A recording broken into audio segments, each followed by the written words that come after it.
Hello प्रवीणियंस, तो कैसे हो यार, है ना। तो मेरा नाम है प्रवीण गौतम और स्वागत है आपका आपके इस बेहतरीन से यूट्यूब चैनल प्रवीण क्लासेस में, है ना।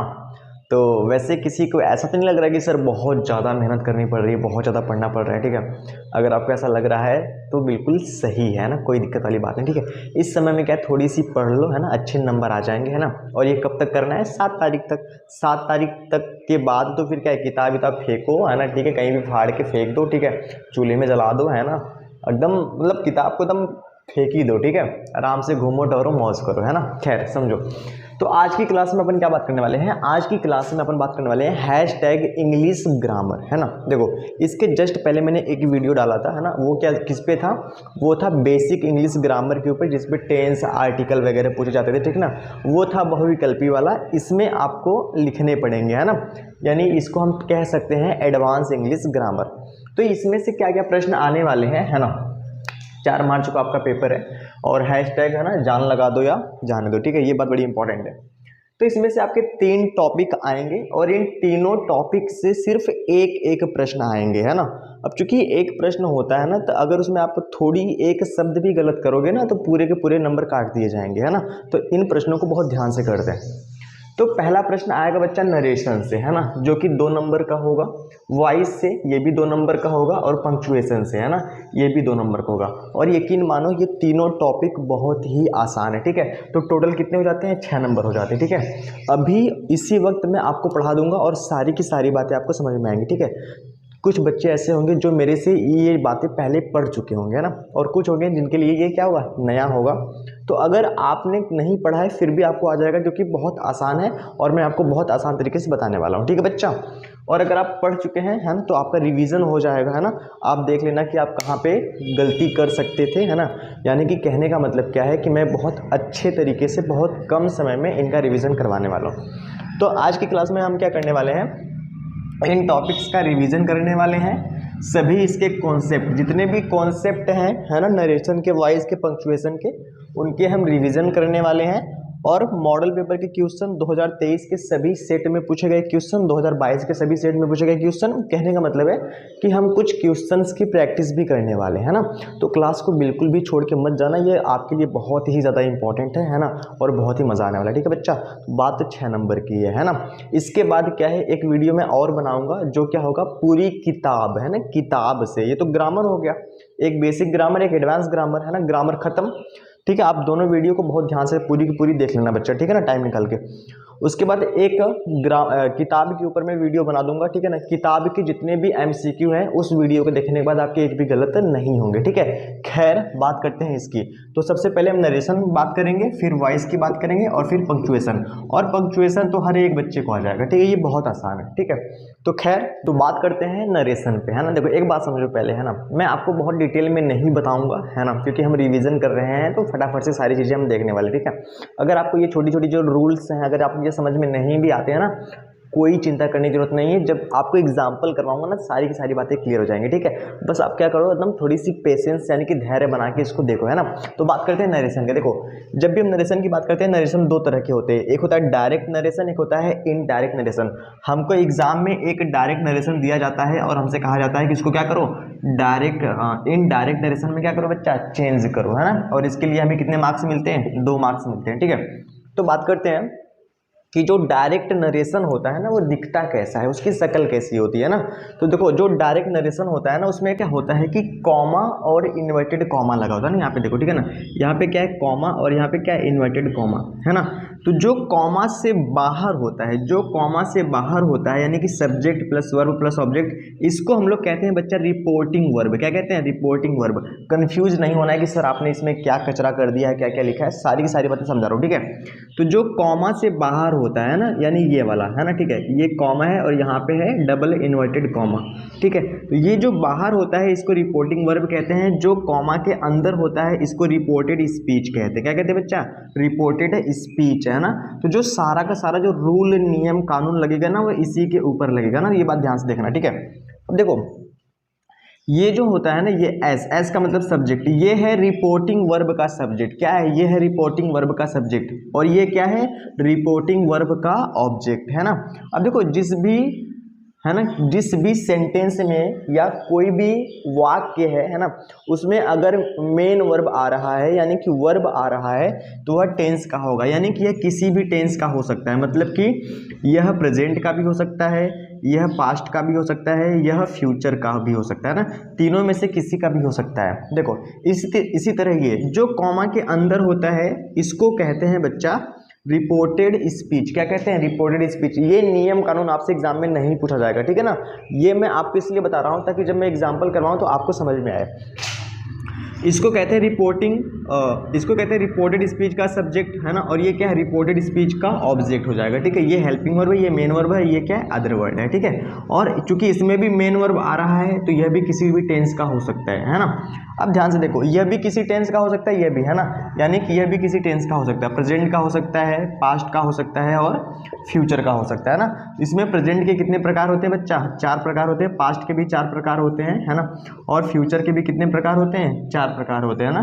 Indefinite, continuous, perfect, perfect continuous. खैर ठीक है, देखो आगे बढ़ते हैं, है ना। देर आर ओनली 3 रूल्स, है ना, यानी कि अगर आपको डायरेक्ट से इनडायरेक्ट बनाना है तो केवल 3 नियम होते हैं, है ना, आराम से समझना। एक होता है मास्टर रूल, है ना, इसको कंजंक्शन लगाने वाला नियम भी कहते हैं। कंजंक्शन मतलब क्या होता है? जो जोड़ने का काम करता है ना। जैसे कि समझो कि शादी में जैसे अगुआ नहीं होता है ना, कि 2 परिवारों को, है ना, क्योंकि शादी करना है, एक लड़की का परिवार एक लड़के का परिवार, उनको जोड़ने का काम किसका होता है? अगुआ का। तो सेम काम है कंजंक्शन का। कंजंक्शन क्या करता है? ये जो कॉमा के बाहर वाला है और जो कॉमा के अंदर वाला है, दोनों को जोड़ने का काम करता है। जब ये दोनों को जोड़ेगा तो ये कॉमा और इन्वर्टेड कॉमा हट जाएगा, क्योंकि कॉमा और इन्वर्टेड कॉमा क्या है? एक तरह से ये बैरियर है, यानी कि दीवार है ना, तो इसको हटा देंगे, है ना। तो कंजंक्शन वहां पे क्या आएगा अभी मैं आपको सिखा रहा हूं। दूसरा रूल होता है बच्चा जनरल रूल, है ना।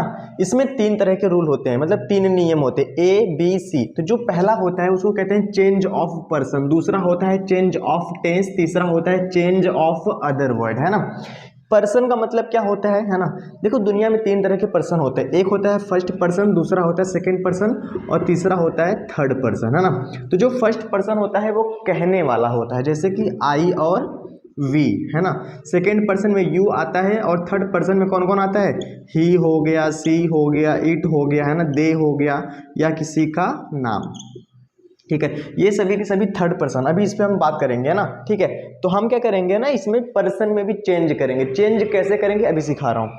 चेंज ऑफ टेंस, है ना, तो चेंज ऑफ टेंस इसमें भी, यानी कि टेंस में भी चेंज करते हैं। कैसे करते हैं अभी सिखा रहा हूँ।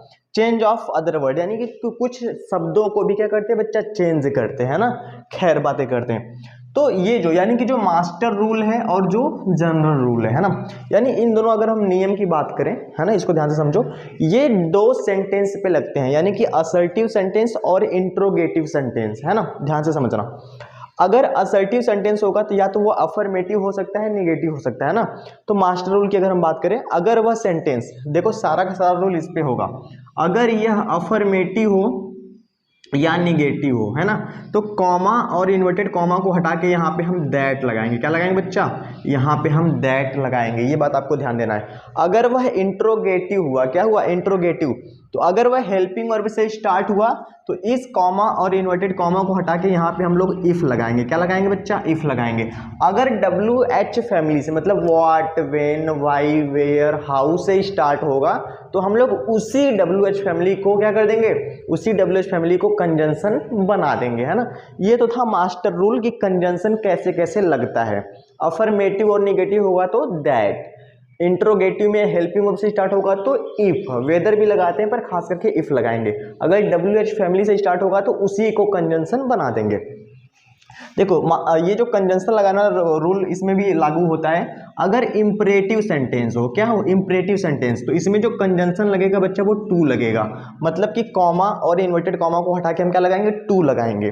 देखो एक्सक्लेमेटरी सेंटेंस और ऑप्टेटिव सेंटेंस है ना, ये रेयर केस में आपसे एग्जाम में पूछा जाएगा, अक्सर नहीं पूछा जाता है, फिर भी मैं आपको बता दे रहा हूँ कि एक्सक्लेमेटरी सेंटेंस में, है ना, 1-2 एग्जाम्पल आएंगे वो करवा दूंगा। इसमें कंजंक्शन दैट लगता है और इसमें भी क्या लगता है? दैट लगता है, ठीक है ना। तो इन दोनों में दैट लगता है, अफर्मेटिव निगेटिव में भी दैट लगता है, इंट्रोगेटिव आप ध्यान दे लो, और इंपरेटिव थोड़ा इंपॉर्टेंट है ना, इसमें कंजंक्शन टू लगता है। क्या लगता है बच्चा? टू लगता है। अब ये मास्टर रूल खत्म हो गया, ठीक है। अब बात करते हैं कि चेंज ऑफ पर्सन, यानी कि पर्सन में चेंज कैसे होता है, टेंस में चेंज कैसे होता है और अदर वर्ड में चेंज कैसे होता है।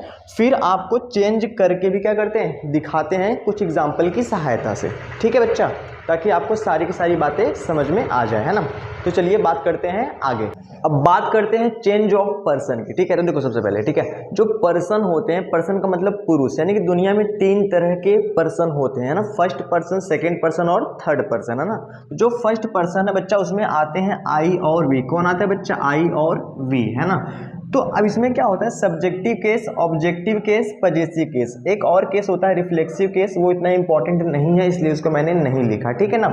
तो अगर फर्स्ट पर्सन में आई है तो आई के साथ में ये जो केसेस है ना, ये भी फर्स्ट पर्सन हो जाएंगे, मतलब आई मी माई, आई मी माई, आई मी माई, माई सेल्फ, है ना। रिफ्लेक्सिव केस होता है माई सेल्फ, ठीक है। तो ये हो जाएंगे फर्स्ट पर्सन, है ना। वी, अस, आवर सेल्फ, है ना, ये क्या हो जाएंगे फर्स्ट पर्सन। ये है फर्स्ट पर्सन। सेकेंड पर्सन में खाली यू आता है, यू, योर सेल्फ। ऑब्जेक्ट में भी क्या होता है, यू होता है। ये जो सारणी है वो आपके लिए बहुत जरूरी है, ठीक है बच्चा। बाकी जो जितने भी आते हैं ना थर्ड पर्सन में, सभी के सभी थर्ड पर्सन में आते हैं ना। ही ऑब्जेक्टिव केस में हिम हो जाएगा, पॉजिटिव केस में क्या हो जाएगा, हीज हो जाएगा ना। सी, हर हो जाएगा। दे, देम, दियर हो जाएगा। अगर किसी लड़के का नाम है, क्या है बच्चा, अगर किसी लड़के का नाम है तो वहाँ पे हिम हो जाएगा और पॉजिटिव केस में हीज, और किसी लड़की का नाम है तो हर हो जाएगा, पॉजिटिव केस में हर हो जाएगा। और अगर प्लूरल है, क्या है, प्लूरल है ना, मतलब कि द बॉयज, ढेर सारे लड़के हैं, तो वहाँ पे देम हो जाएगा और क्या हो जाएगा पॉजिटिव केस में, दियर हो जाएगा ना। इस बात को आपको ध्यान देना है, ठीक है। अगर ये रूल्स आपको पहले से पता है तो आप वीडियो को भगा के दे सकते हैं, या 2x पे या 1.5x पे करके देख सकते हैं, या आप वहाँ से देख सकते हैं जहाँ से हमने क्या है क्वेश्चन कराए हैं, ठीक है बच्चा। अपना टाइम वेस्ट मत करो, अगर नहीं आता है तो शुरू से देखो। चलो ध्यान से देखो, है ना। तो चेंज ऑफ पर्सन, यानी कि पर्सन में चेंज करने का एक छोटा सा रूल होता है, सन अपान 123, है ना। ये रूल क्या होता है, SON बटा 1 2 3, है ना। ये जो होता है ना, ये रिपोर्टेड स्पीच, है ना, ध्यान से समझना, बहुत ध्यान से, है ना। रिपोर्टेड स्पीच किसको बोलते हैं, जो कॉमा के अंदर होता है। रिपोर्टिंग वर्ब किसको बोलते हैं, जो कॉमा के बाहर होता है। अगर ये फर्स्ट पर्सन हुआ, यानी कि फर्स्ट पर्सन मतलब क्या, आई और वी, अगर सब्जेक्ट फर्स्ट पर्सन हुआ, है ना, किसका, रिपोर्टेड स्पीच का, मतलब कि अगर ये फर्स्ट पर्सन हुआ तो यह सब्जेक्ट के अनुसार चेंज होगा, है ना। किसके अनुसार चेंज होगा, सब्जेक्ट के अनुसार। मतलब कि अगर रिपोर्टेड स्पीच का सब्जेक्ट फर्स्ट पर्सन हुआ तो वह रिपोर्टिंग वर्ब के सब्जेक्ट के अनुसार चेंज होगा। मतलब अगर यहाँ पे आई वी है तो वह किसके अनुसार चेंज होगा, इसके अनुसार चेंज होगा। अब एग्जांपल देंगे समझ में आएगा। अगर यहाँ पे मान लेते हैं यू आ जाए, क्या आ जाए, यू तो सेकंड पर्सन होता है, तो यह ऑब्जेक्ट के अनुसार चेंज होगा। किसके अनुसार चेंज होगा, ऑब्जेक्ट के अनुसार। अगर थर्ड पर्सन आ जाए, क्या, ही, सी, इट, दे, किसी का नाम, the boy, the teacher, the girls, ऐसा करके आ जाए तो नो चेंज, है ना, उसको वैसे ही रखेंगे।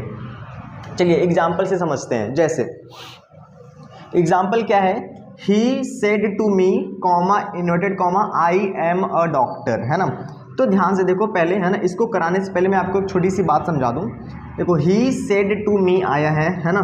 तो जो सेड टू है ना वो चेंज होता है। कैसे चेंज होता है, अगर यह जो शक्ल है वह अफर्मेटिव हो, मतलब कि यह वाली शक्ल अगर अफर्मेटिव है तो से को टेल में, सेज को टेल्स में और सेड को टोल्ड में बदल देते हैं। कब, जब यहाँ पे ऑब्जेक्ट हो तब। अगर यहाँ पे ऑब्जेक्ट होगा तभी से को टेल में बदलेंगे, सेज को टेल्स में बदलेंगे, सेड को टोल्ड में बदलेंगे, नहीं तो नहीं बदलेंगे। अगर से है तो से ही रहने देंगे, सेज है तो सेज ही रहने देंगे, अगर सेड है तो सेड ही रहने देंगे। अगर यहाँ पे ऑब्जेक्ट नहीं हो तब, है ना, कि उसने इससे कहा, मतलब कि जिससे कहा अगर वो नहीं है तो हम लोग इसको वैसे ही रहने देंगे। कब, जब यहाँ पे अफर्मेटिव हो। अगर मान लेते हैं यहाँ पे इंटेरोगेटिव हो, क्या हो, मैंने कहा सारा का सारा नेम इसमें लगेगा। अगर यहाँ पे इंट्रोगेटिव है तो वही से आस्क में बदल जाएगा। अगर सेज होगा तो आस्क में बदल जाएगा, यानी एस लग जाएगा, और सेड होगा तो आस्क्ड में बदल जाएगा, है ना। तो जब अगर इंट्रोगेटिव है ना तो हमें ऑब्जेक्ट की जरूरत नहीं है, ऑब्जेक्ट हो चाहे भाड़ में जाए, ठीक है।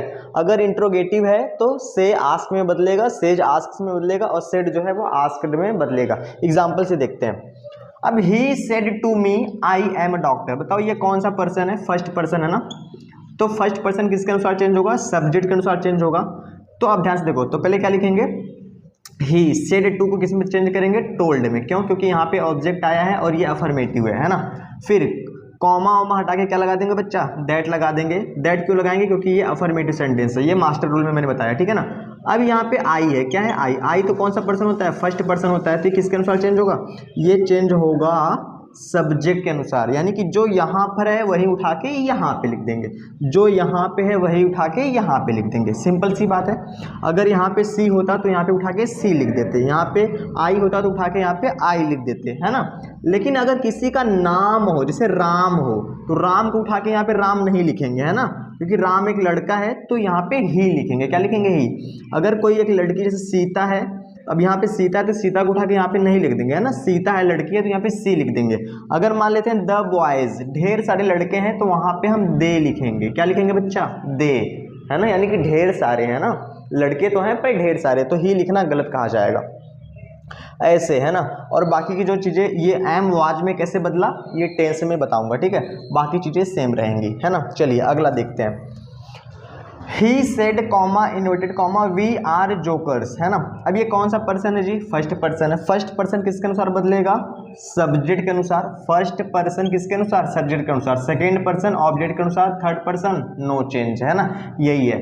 अगर फर्स्ट पर्सन होगा तो सब्जेक्ट के अनुसार, सेकेंड पर्सन ऑब्जेक्ट के अनुसार, थर्ड पर्सन नो चेंज।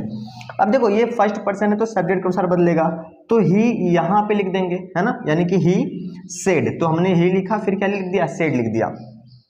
अब चूंकि यहाँ पे ऑब्जेक्ट नहीं है तो इसको हमने टोल्ड में नहीं बदला, है ना, क्योंकि ये अफर्मेटिव में है। अगर इंट्रोगेटिव में होता तो हम आस्क्ड कर देते, चाहे ऑब्जेक्ट होता चाहे ना होता, लेकिन यहाँ पे सेड है, ऑब्जेक्ट नहीं आया तो सेड को सेड रहने देंगे। कॉमा वॉमा हटा के क्या लगाएंगे? दैट लगा देंगे। मैंने कहा फर्स्ट पर्सन है तो इसके अनुसार चेंज होगा, तो उठा के यहाँ पे लिख देंगे ही। ये हो जाएगा गलत। क्यों हो जाएगा गलत? क्योंकि यहाँ पे बहुवचन है और आपने चेंज करते समय इसको आपने एक वचन कर दिया, है ना। तो ऐसा सिचुएशन कभी हो तो आप यहाँ पे ही ना लिख के क्या लिखेंगे? दे लिखेंगे। क्या लिखेंगे बच्चा? दे, क्योंकि दे बहुवचन है ना, तो दे के साथ वाज नहीं रहेगा बल्कि वेयर रहेगा। ये वेयर कैसे आया अभी आगे बताऊंगा। चलिए तीसरा एग्जाम्पल देखते हैं।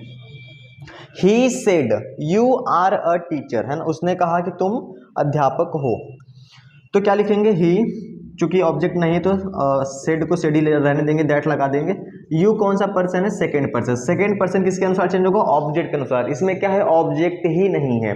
देखो ही सेड, कुछ होना चाहिए ना, ही सेड, उसने कहा, किससे कहा? वो है ये नहीं है, तो ऑब्जेक्ट के अनुसार कैसे चेंज करेंगे जब है ही नहीं? तो इस केस में क्या होता है कि हम अपने तरफ से टू मी मान लेते हैं ना, हम लोग मान लेंगे कि टू मी है, तो यू जो है वो मी के अनुसार चेंज होगा। किसके अनुसार चेंज होगा? मी। अब हमें यहाँ पे सब्जेक्ट लिखना है। क्या लिखना है? सब्जेक्ट। तो मी का सब्जेक्ट क्या होता है? तो मी का, ये तो ऑब्जेक्ट होता है, तो मी का सब्जेक्ट क्या होता है? आई होता है। तो यहाँ पे क्या हो जाएगा? यहाँ पे हो जाएगा आई, उसके बाद आई वॉज अ टीचर, है ना, ये हो जाएगा बिल्कुल सही, है ना। चलिए तो ये है चेंज ऑफ पर्सन का नियम, है ना। अब हम बात करते हैं चेंज ऑफ टेंस, है ना।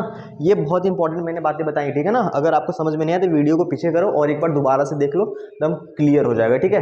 बात करते हैं चेंज ऑफ टेंस की, ठीक है। देखो चेंज ऑफ पर्सन हो चुका, बात करते हैं चेंज ऑफ टेंस और चेंज ऑफ अदर वर्ड, है ना।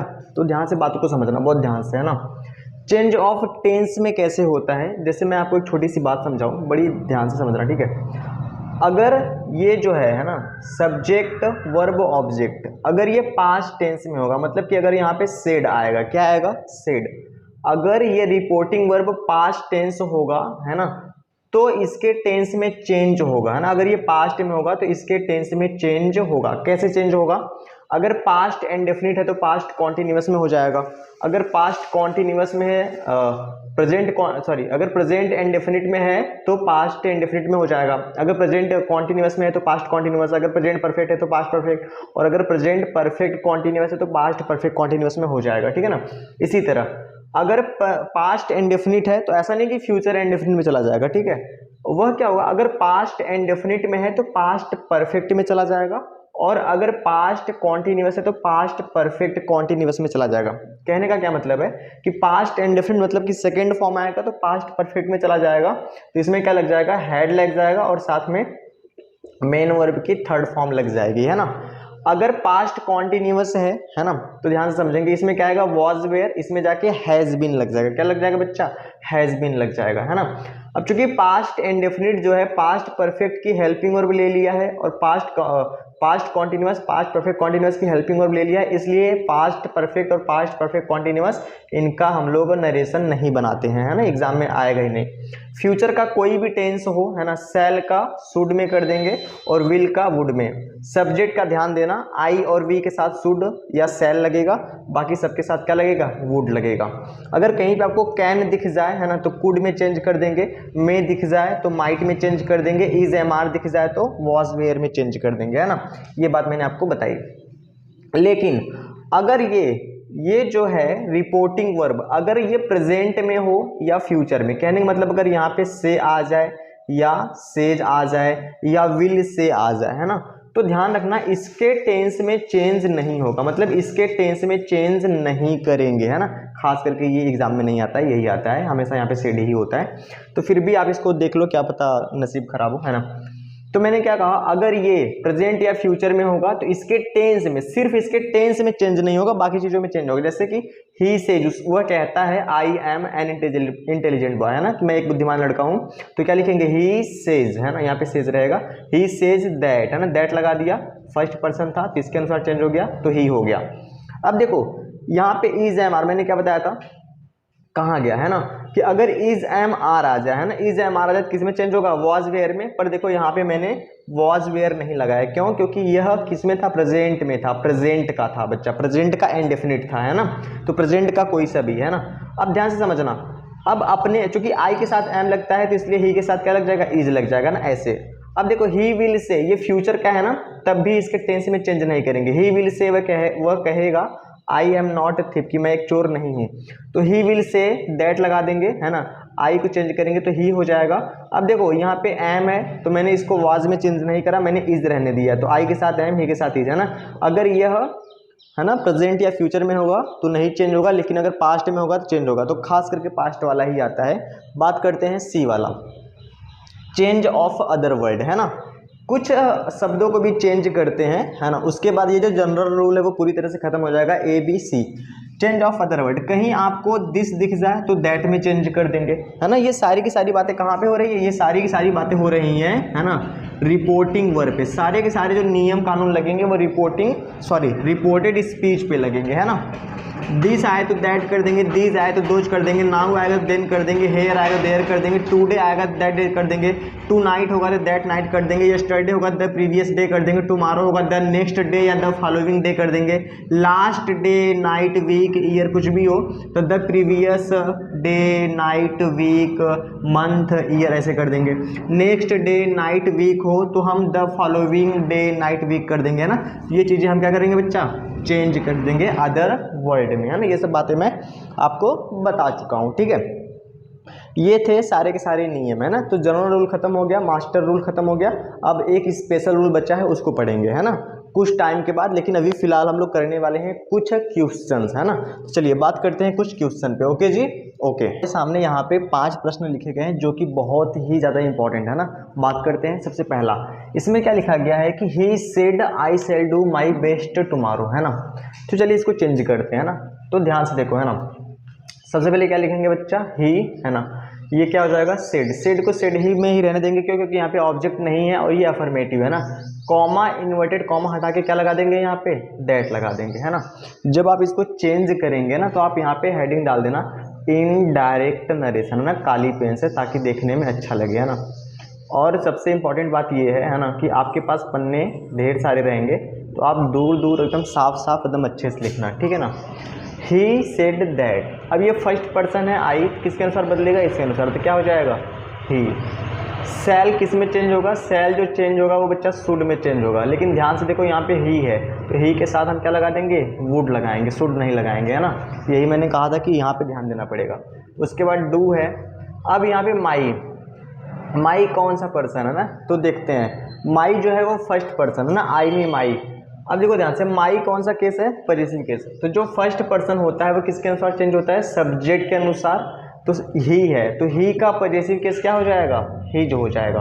कहने का मतलब है कि आई के साथ माई है तो ही के साथ क्या रह जाएगा, ही के साथ हिज लग जाएगा। यहाँ पे ही है तो ही के साथ हिज लग जाएगा, हिज बेस्ट, है ना। और टुमारो को क्या लिखेंगे, द नेक्स्ट डे। आपका मन करे आप लिख दो द फॉलोइंग डे, है ना, ये बिल्कुल सत्य हो जाएगा। He said that he would do his best, है ना, यहाँ पे बेस्ट रहेगा, द नेक्स्ट डे। अगला बात करते हैं।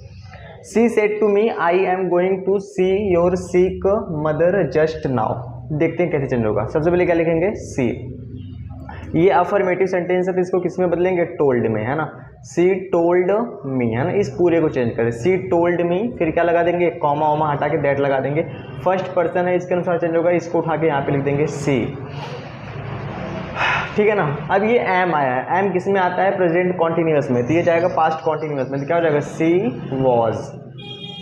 यहाँ पे हो जाएगा गोइंग टू सी। कौन सा पर्सन है, यह सेकेंड पर्सन है ना, सेकेंड पर्सन है और पजेसिव केस है ना, तो सेकेंड पर्सन का पजेसिव केस है योर, है ना।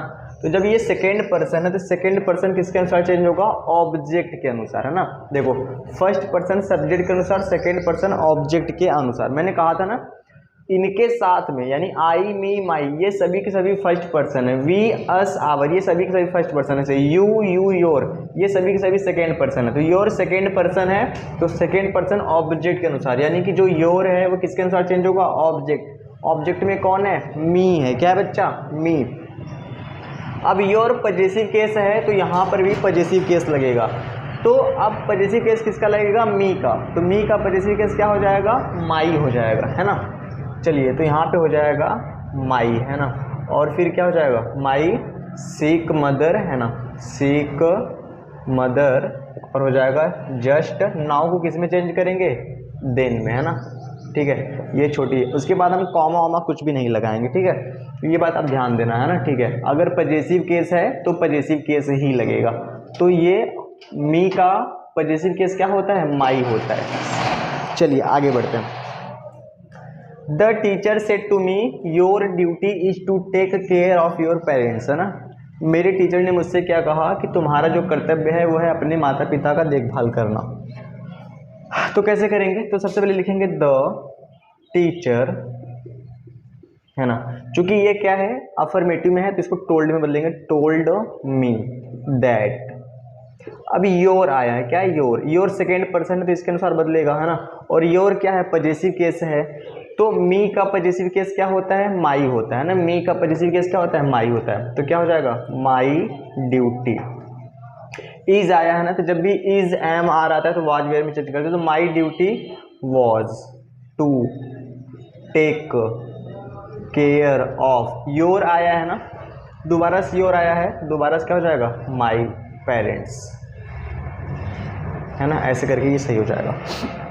चलिए अगला बढ़ते हैं। कनक सेड टू हिम, कनक ने उससे कहा, will the teacher not teach us today, कि क्या टीचर आज हमें नहीं पढ़ाएंगे, है ना। ध्यान से देखो यह हेल्पिंग वर्ब से स्टार्ट है ना, तो अगर ये हेल्पिंग वर्ब से स्टार्ट है तो हम इसको आस्क्ड में बदलेंगे, है ना। क्या लिखेंगे, कनक आस्क्ड, है ना, हिम लगा देंगे। उसके बाद जब ये हेल्पिंग वर्ब से स्टार्ट होता है तो कंजंक्शन दैट नहीं लगाते हैं बल्कि इफ लगाते हैं। अब यहीं पे आपको सबसे इंपॉर्टेंट बात ध्यान देनी है कि जैसे ही आप कंजंक्शन लगाओ उसके बाद सारा का सारा सेंटेंस अफर्मेटिव में लिखा जाएगा, है ना। तो ये हेल्पिंग वर्ब है, हेल्पिंग वर्ब के बाद क्या था, सब्जेक्ट, तो हम सब्जेक्ट को सबसे पहले लिखेंगे द टीचर। अब चूंकि जो द टीचर है वो थर्ड पर्सन है तो नो चेंज, द टीचर। इसके बाद आएगा हेल्पिंग वर्ब, तो विल किस में चेंज हो जाएगा, वुड में चेंज हो जाएगा, द टीचर वुड नॉट, फिर क्या हो जाएगा, टीच, है ना, अस कौन सा पर्सन है, अस है फर्स्ट पर्सन, और फर्स्ट पर्सन का ऑब्जेक्टिव केस है ना, तो फर्स्ट पर्सन किसके अनुसार चेंज होगा, तो जो फर्स्ट पर्सन है वो चेंज होगा सब्जेक्ट के अनुसार। और कनक एक लड़की है यानी कि सी है ना, तो यहाँ पे अस आया है ना, तो सी यानी यहाँ पे ऑब्जेक्टिव केस है, तो सी का ऑब्जेक्टिव केस क्या हो जाएगा, सी का ऑब्जेक्टिव केस हो जाएगा हर, तो यहाँ पे हो जाएगा teach not teach her, today का क्या हो जाएगा, दैट डे, है ना, ऐसे करके बिल्कुल सही। और इसको यहाँ पे इंट्रोगेटिव नहीं लगाएंगे, अब ये अफर्मेटिव बन चुका है ना। तो इफ़ लगाने के बाद सेंटेंस को कैसे लिखते हैं, अफर्मेटिव में, यानी कि सब्जेक्ट सबसे पहले लिखेंगे, फिर हेल्पिंग वर्ब या मॉडल वर्ब, उसके बाद मेन वर्ब, है ना, ऐसे करके। अगला पढ़ते हैं। शीला सेड टू हेमू, शीला ने हेमू से कहा can you do something for me, क्या तुम मेरे लिए कुछ कर सकते हो, है ना। तो कैसे चेंज करेंगे, क्या लिखेंगे, शीला। देखो ये कैन से स्टार्ट है ना, मैंने कहा हेल्पिंग वर्ब से स्टार्ट हो या मॉडल वर्ब से, तो कहने का मतलब ये इंट्रोगेटिव है। तो शीला आस्क्ड हेमू, किसी का नाम हो तो पहला अक्षर बड़े से ही रहेगा। फिर यहाँ पे क्या लगा देंगे, इफ, है ना, क्योंकि ये क्या है, मॉडल वर्ब से स्टार्ट है। अब हमें सब्जेक्ट चाहिए, तो यू क्या है, सब्जेक्ट। ये सेकेंड पर्सन किसके अनुसार बदलेगा, हेमू के अनुसार, और हेमू क्या है, एक लड़का है, तो क्या हो जाएगा, ही हो जाएगा, है ना। ही और कैन किस में बदल जाएगा, कैन बदल जाएगा ही कुड, है ना। फिर डू, फिर क्या हो जाएगा, समथिंग और फॉर मी। देखो मी कौन सा पर्सन होता है, फर्स्ट पर्सन, और ऑब्जेक्टिव केस है। फर्स्ट पर्सन किसके अनुसार चेंज होगा, सब्जेक्ट के अनुसार, और सब्जेक्ट में कौन है, शीला। शीला एक लड़की है, तो शीला एक लड़की है, तो शीला सी हो जाएगा। और सी का हमें क्या चाहिए, ऑब्जेक्टिव केस, तो सी का ऑब्जेक्टिव केस होता है हर, क्या हो जाएगा, हर, है ना। तो Sheela asked Hemu if he could do something for her, है ना, ये फॉर है ना। तो ऐसे करके ये क्या हो जाएगा, सही हो जाएगा, है ना। तो चलिए कुछ प्रश्न और देखते हैं, है ना, फिर हमें और भी बातें क्या हो जाएंगी, सारी की सारी क्लियर हो जाएंगी, ठीक है बच्चे। तो यहाँ पे चौथे में एक छोटी सी गलती हो गई है, ठीक है, मैंने थोड़ा सा आपको गलत बता दिया, ठीक है। देखो यहाँ पे अस आया था ना, तो अस कौन सा पर्सन है बच्चा, फर्स्ट पर्सन। तो फर्स्ट पर्सन किसके अनुसार चेंज होता है, सब्जेक्ट के अनुसार। सब्जेक्ट लड़की है सी, तो यहाँ पे क्या है, ऑब्जेक्टिव केस है, तो सी का ऑब्जेक्टिव केस यहाँ पे क्या लग जाएगा, हर लग जाएगा, है ना। तो यहाँ पे छोटा सा गलती ये हो गया, क्योंकि अस का मतलब होता है जैसे हमें, और ये बहुवचन है, और जब हमने यहाँ पे इसको हर लिखा तो ये एक वचन बन गया। तो बहुवचन तो बहुवचन होना चाहिए ना। तो हमने सी का तो हर भले करा है, लेकिन अगर हम इसको, ये बहुवचन होना चाहिए, इसलिए यहाँ पे हो जाएगा बच्चा देम। क्या हो जाएगा, देम। यानी जब ढेर सारों की बात करते हैं ना, यानी ढेर लोगों की बात करते हैं, तो यहाँ पे हम देम लगा देते हैं ना। तो देम लगाएंगे, बिल्कुल ही सही हो जाएगा, ठीक है। बात करते हैं आगे। क्वेश्चन नंबर 6 में क्या लिखा गया है, कह रहा है कि he said to us why are you sitting idle, है ना। सिटिंग आइडल का मतलब होता है कि तुम खाली क्यों बैठे हो। ध्यान से देखो, ये क्वेश्चन वाला है, तो हम क्या लिखेंगे, ही आस्क्ड, है ना, इसको आस्क्ड में बदलेंगे और लिखेंगे अस, है ना। अब देखो, जब मैंने कहा था कि अगर WH फैमिली से स्टार्ट हो, मतलब व्हाट, वेयर, वाई, है ना, ये सब आए, तो हम इफ नहीं लगाएंगे, हम इसी को यानी WHY इसी को कंजंक्शन बना देंगे। इसके बाद का जो सेंटेंस रहेगा वो अफर्मेटिव रहेगा। तो सब्जेक्ट हमारा यहाँ पे है, तो ये सेकेंड पर्सन है, तो किसके अनुसार बदलेगा, ऑब्जेक्ट के अनुसार, है ना। सेकेंड पर्सन ऑब्जेक्ट के अनुसार, तो यू अस। अब देखो जो अस होता है ना, वो वी का ऑब्जेक्टिव केस है, वी का ऑब्जेक्टिव केस है ना, तो इसका सब्जेक्टिव केस। अब देखो सब्जेक्ट की जगह सब्जेक्ट लिखेंगे ना, तो यू का अस के अनुसार चेंज होगा, तो क्या हो जाएगा, वी हो जाएगा, है ना, वी। अब चूंकि आर आया है, मतलब प्रेजेंट कॉन्टिन्यूअस, तो ये पास्ट कॉन्टिन्यूअस में चल जाएगा, तो वी के साथ वेयर लगता है, वी वेयर, है ना, सिटिंग, है ना, वी वेयर सिटिंग आइडल,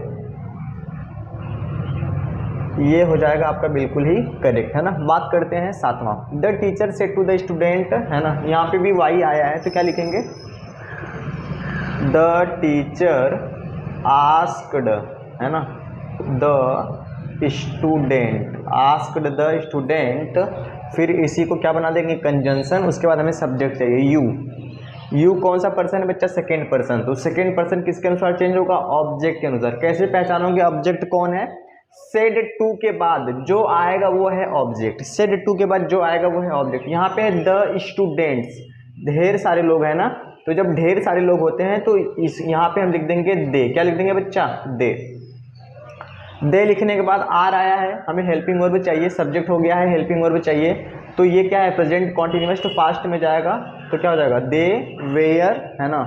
फिर वेयर के बाद क्या रहेगा, not, they were not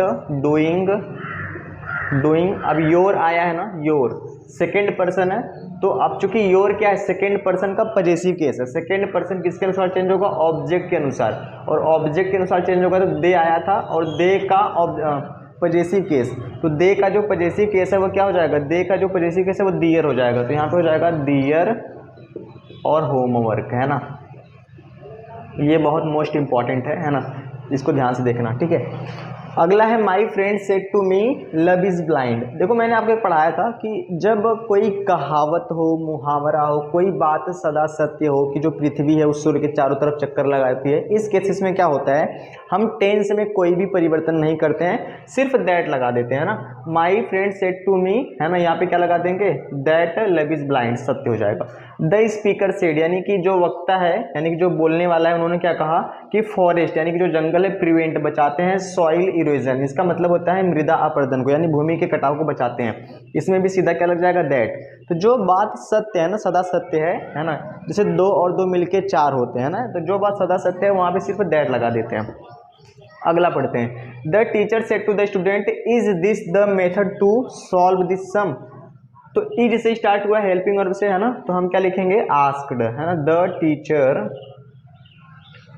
teacher asked the students है ना, स्टूडेंट्स। और फिर क्या लगा देंगे, इफ लगा देंगे। इफ के बाद हमें अफर्मेटिव लिखना है, तो सब्जेक्ट क्या है, दिस, और फिर क्या है, the method to solve this sum है ना।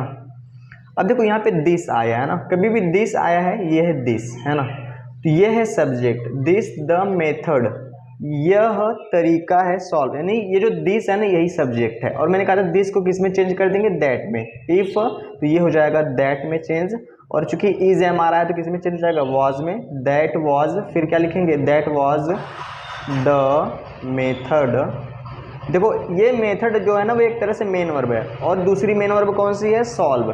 तो मेथड और सॉल्व जो है वो टू से जुड़ा हुआ है, द मेथड टू सॉल्व, फिर दिस आया है तो दैट हो जाएगा, और हो जाएगा सम है ना, ये हो जाएगा बिल्कुल ही करेक्ट है ना। ठीक है, तो ये हमने आपको टोटल जो मोस्ट इंपॉर्टेंट एग्जाम्पल थे, मतलब इसी तरह का आएगा है ना, कहने का मतलब ये ज़रूरी नहीं कि इसी में से आ जाए, इसी तरह का आएगा, तो आप इसको आराम से कर लेंगे है ना।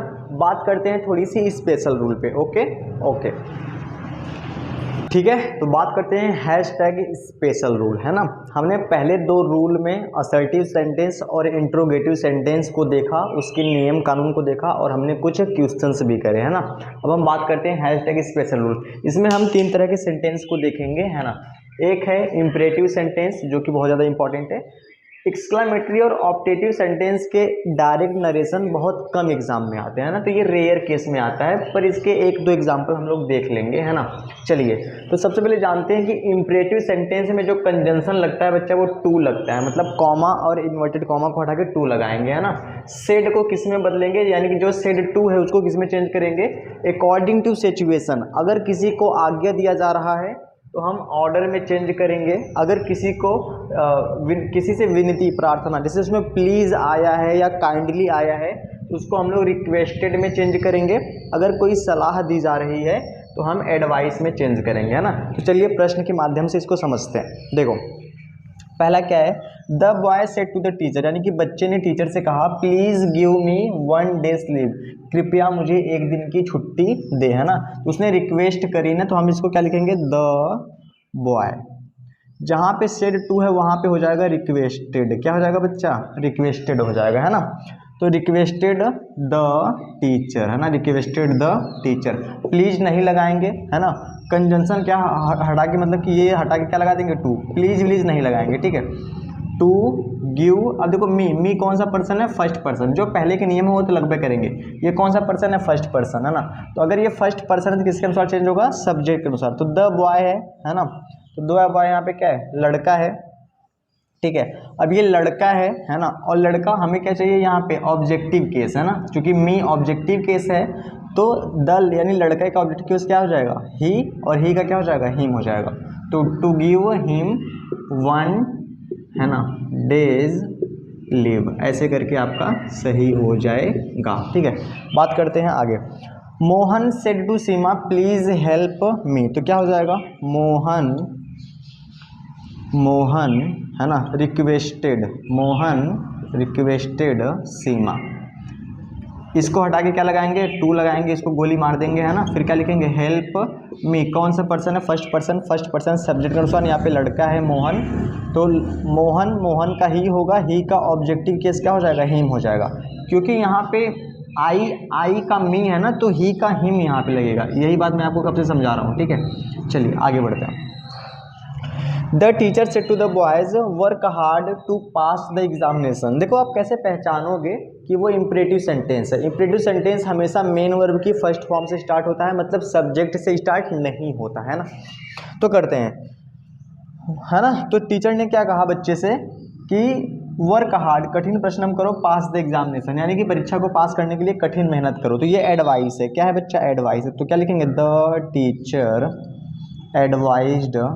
एडवाइज्ड द बॉयज, यानी कि सभी बच्चों से कहा टू वर्क हार्ड, है ना, वर्क हार्ड टू, ये वाला टू हो जाएगा, टू पास द एग्जामिनेशन, ठीक है। आगे बढ़ते हैं। The principal said boys stand up, है ना, प्रिंसिपल ने कहा, है ना, कि बच्चों खड़े हो जाओ। अब प्रिंसिपल है तो देखो प्रिंसिपल हो गए, है ना, और ठीक है, प्रिंसिपल हो गए, बॉस हो गए, है ना, तो ये ऑर्डर देते हैं, क्या देते हैं, ऑर्डर। तो इस केस में हम ऑर्डर लिखेंगे, द प्रिंसिपल ऑर्डर्ड, है ना, ऑर्डर्ड, है ना। अब प्रिंसिपल ने ऑर्डर्ड किसको दिया, है ना, आपको देखने में लगेगा कि जो बॉयज है वो तो कॉमा के अंदर है, पर बच्चों को ही ऑर्डर दिया ना। तो क्या लिखेंगे, द प्रिंसिपल, है ना, ऑर्डर्ड, है ना, हम इसको ऐसे लिखेंगे, ऑर्डर्ड, है ना, the boys to stand up, है ना, ऐसे करके। यानी कि ये जो बॉयज है इसको हम लोग यहाँ पे मान लेंगे ना, the boys to stand up, है ना। कुछ क्वेश्चंस और करते हैं ताकि आपको और बेहतर से समझ में आ जाए, ठीक है। तो बात करते हैं क्वेश्चन नंबर 5 की। इसमें क्या लिखा गया है कि Rekha said to me behave properly, है ना। अच्छा, बच्चों में ये सवाल हो सकता है कि सर हम कैसे पहचानेंगे कि इसमें ऑर्डर है कि रिक्वेस्ट है कि एडवाइस है ना। तो आप थोड़ी सी क्वेश्चन को पढ़ने का प्रयास करना। देखो जो रिक्वेस्ट वाला होगा उसमें प्लीज़ या काइंडली तो पक्का आएगा, है ना। अब बच्चा कौन सा, एक ऑर्डर वाला होगा और एक कौन सा, एडवाइस वाला। तो जो ऑर्डर वाला होगा ना वो खास करके या तो प्रिंसिपल रहा होगा या तो बॉस रहा होगा, वही ऑर्डर देते हैं, ठीक है। और एडवाइस में ऐसा लगेगा आपको, है ना, कि आपको सुझाव या एडवाइस दिया जा रहा है कि आप अपने जीवन को बेहतर बनाएं, ऐसा कोई बात उसमें करी जा रही होगी, ठीक है। और आप इन प्रश्नों को ना कम से कम 2-2 लाइन छोड़ के करें, एकदम साफ साफ लिखें, है ना। एक एक शब्द का ध्यान दें क्योंकि गलती होने के चांस हो सकते हैं ना। एक शब्द गलत, पूरा आंसर गलत। देखिए, रेखा सेड टू मी, है ना, पढ़ते हैं आराम से। Rekha said to me behave properly, है ना। तो ये क्या है, यानी उचित व्यवहार करो, है ना, वो एडवाइस दे रही है ना। तो यहाँ पे क्या लिखेंगे, रेखा एडवाइज्ड, है ना, एडवाइज्ड लिखते हैं ना, एडवाइज्ड मी टू, बस यही जोड़ लेंगे ना, बिहेव प्रॉपरली, ठीक है बच्चा। चलिए अगला बढ़ते हैं। He said to me wash your face, उसने कहा कि अपना चेहरा धो लो, है ना। ये भी एक तरह से एडवाइस है ना। अगर आपको ऑर्डर लगे तो आप ऑर्डर भी लगा सकते हैं, लेकिन ये एडवाइस है ना। He advised me to wash your face, simple सी बात है ना, ऐसे करके सही हो जाएगा। अगला, my father said to me don't waste your time in idle gossip, है ना। मेरे पिताजी ने मुझसे कहा कि डोंट वेस्ट योर टाइम, अपना समय खराब मत करो, इन आइडल गॉसिप, इसका मतलब है कि फालतू की बकवास करने में, है ना। तो हम क्या लिखेंगे भाई, जब मेरे पिताजी मुझे ऐसे कह रहे हैं इसका मतलब एडवाइस दे रहे हैं। तो माई फादर एडवाइज्ड, है ना, एडवाइज्ड मी। अब देखो जब भी डोंट आता है ना हम इसको लिखते हैं नॉट टू नॉट नहीं, नॉट टू लिखते हैं। क्यों, क्योंकि टू के तुरंत बाद हमें मेन वर्ब चाहिए, है ना। तो नॉट टू वेस्ट। अब योर है ना, योर कौन सा पर्सन है बच्चा, योर है सेकेंड पर्सन। सेकेंड पर्सन किसके अनुसार चेंज होगा, ऑब्जेक्ट। ऑब्जेक्ट में कौन है, मी, और ये है पजेसिव केस, तो मी का पजेसिव केस क्या हो जाएगा, my time in the idle gossip, है ना। चलिए अगला, he said you must work hard. देखो ये बड़ा अच्छा प्रश्न है, इसको 2 तरीके से कर सकते हैं। पहला क्या है, पहला तो इसको ऐसे कर सकते हैं, है ना, कि ही एडवाइज्ड, ठीक है, ही एडवाइज्ड, है ना। अब हम लोग अपने से क्या मान लेंगे कि ही एडवाइज्ड वो किससे कह रहा है, मी, ही एडवाइज्ड मी दैट, है ना।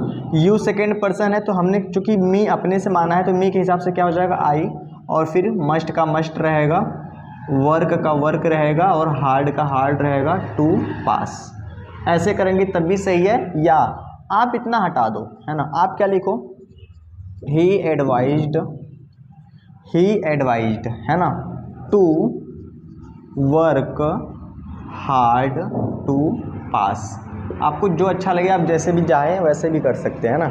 आप ऐसे करेंगे बहुत अच्छा रहेगा, ऐसे भी करेंगे तब भी सही रहेगा। चलिए आगे बढ़ते हैं। The principal said to the Ramu get out of the room, है ना। अब देखो प्रिंसिपल ने रामू से कहा कि कमरे से बाहर निकल जाओ, तो कहीं ना कहीं ये ऑर्डर दे रहा है ना। The principal ordered to, Ramu उसका चपरासी होगा, है ना, to get out of the room, है ना।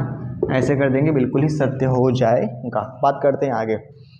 The principal said to the boy sit down, है ना। प्रिंसिपल ने बच्चे से कहा कि बैठ जाओ, तो ये एक तरह से ऑर्डर है ना, चूंकि प्रिंसिपल जी कह रहे हैं ना, तो क्या हो जाएगा, the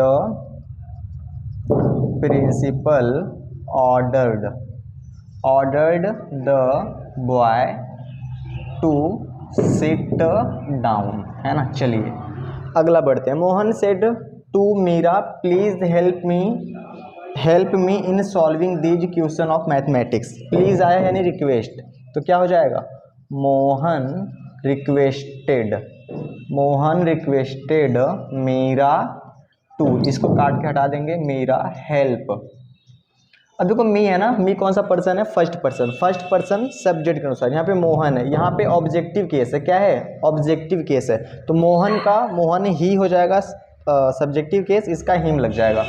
help him in solving, देखो दीज ये अदर वर्ड है ना, अदर वर्ड को ध्यान से देख लेना, अदर वर्ड चेंज होगा। दीज का दोज क्वेश्चन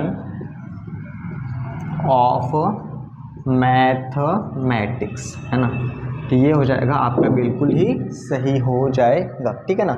कुछ गिने चुने 2-4 प्रश्न और हैं जो कि एक्सक्लेमेटरी के भी हैं, उनको थोड़ा कर लेते हैं ताकि हमारा एकदम पूरी तरह से फाइनल हो जाए, है ना। एक भी मतलब कहने मतलब हम पूरी तरह से संतुष्ट हो जाए कि हमने पूरी तरह से पढ़ाई कर ली है। अब प्रश्न कहाँ से भी कहीं से भी आ जाए कोई भी दिक्कत नहीं है, ठीक है। तो बात करते हैं अगले क्वेश्चंस पे, ओके जी, ओके ठीक है। तो बात करते हैं लास्ट के कुछ क्वेश्चन पे और, है ना। क्वेश्चन नंबर 12 पढ़ते हैं, ठीक है, ये लास्ट है, अब इससे ज़्यादा नहीं है ना। तो पढ़ते हैं क्वेश्चन नंबर 12, क्या लिखा गया है कि the teacher said to the boys obey your elders, है ना। टीचर ने बच्चों से कहा, ओबे मतलब पालन करो, योर एल्डर्स यानी कि अपने बड़ों का, है ना। तो हम क्या करेंगे, क्योंकि इसमें एडवाइस की बात है ना, तो हम क्या लिखेंगे, द टीचर, है ना, the teacher advised the boys to obey. अब यहाँ पे योर सेकेंड पर्सन है, तो अगर ये सेकेंड पर्सन है तो किसके अनुसार चेंज होगा, ये चेंज होगा बच्चा ऑब्जेक्ट के अनुसार। द बॉयज है, अब द बॉयज ढेर सारे लड़के हैं ना, तो ये सब्जेक्ट में दे बनेगा।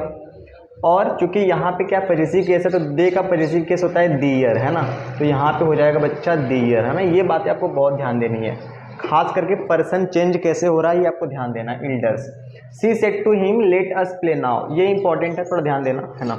एग्जाम में वैसे नहीं आएगा, लेकिन अगर आ जाएगा तो क्या ही करोगे, है ना। इसका करने का तरीका अलग है। जब भी लेट अस करके आता है ना, इसका मतलब होता है कि आओ अब खेलें, यानी हम प्रस्ताव रख रहे हैं। जब हम प्रस्ताव रखते हैं तो हम प्रपोज में बदलते हैं ना, एक नई चीज है। सी प्रपोज्ड, है ना, सी प्रपोज्ड हिम, है ना, ठीक है, ठीक है। ये वो वाला प्रपोज नहीं है कि वो उसको प्रपोज कर रही है, ठीक है, ऐसा कुछ नहीं है ना। सी प्रपोज्ड हिम, है ना, तो हमने लिखा सी प्रपोज्ड हिम। अब यहाँ पे हम लगाएंगे बच्चा दैट, है ना, ये लेट हटा देंगे। अब ये अस क्या है, अस जो है बहुत ध्यान से समझना, ये जो अस है ना, वो है फर्स्ट पर्सन का ऑब्जेक्टिव केस, यानी फर्स्ट पर्सन तो किसके अनुसार बदलेगा, सब्जेक्ट के अनुसार। यहाँ पे सी है तो ध्यान से देखेंगे ये अस है ना, लेट अस, है ना। तो इस अस को हम क्या करेंगे, देखो ध्यान से, यहाँ पे हम ऑब्जेक्टिव केस नहीं रखने वाले, ये थोड़ा अलग केस है ना। अस चेंज होगा इसके अनुसार सी, तो यहाँ पे हम सी नहीं लिखेंगे क्योंकि अस ढेर सारा होता है, तो हम यहाँ पे दे लिखेंगे, है ना, दे, और लिखेंगे प्ले, और नाव को चेंज कर देंगे देन में, है ना, ऐसे। सी प्रपोज्ड हिम दैट दे, अरे सॉरी एक चीज हमने नहीं लिखी है ना, लेट की जगह हम लोग यहाँ पे दे, इसके बाद शुड लगाएंगे, क्या लगाएंगे बच्चा, should, that they should play then, ऐसे करके, है ना। तो इसको थोड़ी देख के जाना, ठीक है। और क्या, I said to my teacher sir please explain, ये थोड़ा इंपॉर्टेंट है ना। यहाँ पे देखो, sir please explain this stanza, तो क्या लिखेंगे, आई, इसमें रिक्वेस्टेड वाली बात है, I requested my teacher, I requested my teacher. ये जो सर है ना, इसको पता कैसे लिखेंगे, आई रिक्वेस्टेड माई टीचर है ना, आई रिक्वेस्टेड माई टीचर है ना, रिस्पेक्टफुली, क्या लिखेंगे, respectfully, I requested my teacher है ना, रिस्पेक्टफुली टू, ये काट देंगे है ना, एक्सप्लेन दिस का क्या हो जाएगा, दैट स्टैंजा, और फिर क्या हो जाएगा, अगेन है ना, ये हो जाएगा बिल्कुल ही सही। बात करते हैं ये जो है बच्चा वो एक्सक्लेमेटरी सेंटेंस है ना, एक्सक्लेमेटरी सेंटेंस है ना। ही सेड, उसने कहा, एलास आई एम रूइंड, हाय मैं तो बर्बाद हो गया है ना, उसने क्या, ठीक है। तो हम इसको कैसे लिखेंगे, ही एक्सक्लेम्ड विथ सारो है ना, मतलब कि उसने दुख है ना, मतलब कि दुख भरी आवाज़ में कहा है ना कि वो बर्बाद हो गया। अगर वह खुशी से कहता तो हम क्या कहते हैं, ही एक्सक्लेम्ड विथ जॉय, तो ही एक्सक्लेम्ड विथ सारो है ना, ये हम नहीं लिखेंगे, आई फर्स्ट पर्सन है तो इसके अनुसार चेंज हो जाएगा ही, और ये एम आया है तो हो जाएगा वॉज, ही वॉज रूइंड है ना, ऐसे करके ये हो जाएगा सत्य। करते हैं 16वां है ना, I said to them goodbye friends है ना, आई सेड देम, मैंने उनसे कहा गुड बाय फ्रेंड्स, यानी कि मैंने किनसे कहा, अपने दोस्तों से है ना। तो देखो जब भी आप किसी को है ना अलविदा टाइप में कुछ कहते हैं तो वहाँ पे हम लगाते हैं बेड, तो यहाँ पे लगाएंगे आई बेड है ना। अब यहाँ पे ध्यान से समझो, आई बेड, अब यहाँ पे देम की जगह कौन है, फ्रेंड्स है ना, यानी कि मैंने अपने दोस्तों से कहा, तो आई बेड है ना, आई बेड, अब सुनो ध्यान से, आई बेड यहाँ पे क्या हो जाएगा, friends, I bed my friends है ना, और फिर लास्ट में क्या हो जाएगा, गुड बाय। ये जो है ना, ये जो लास्ट वाला है ना, ये थोड़ा सिचुएशनल है ना, सिचुएशन के हिसाब से करा गया है, इसमें कोई खास रूल नहीं लग रहा है, तो इसको आप याद कर लेंगे या इसको एक बार देख के जाएंगे एग्जाम में, ठीक है।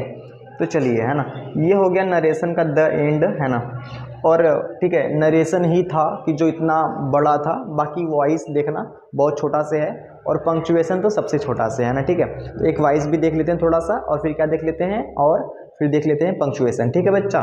तो बात करते हैं आगे, चलिए बात करते हैं वॉइस पे है ना, यह भी एग्जाम में 2 मार्क्स का आता है, ठीक है, बहुत छोटा सा है ना, नरेशन जितना बड़ा ये नहीं है, ठीक है, इसको बहुत कम समय लगेगा बताने में, ठीक है, नरेशन में थोड़ा क्या रूल विल ज़्यादा है ना, तो आप थोड़ी सी उसको है ना देख लेना, बड़ा आपका फ़ायदा हो जाएगा, ठीक है।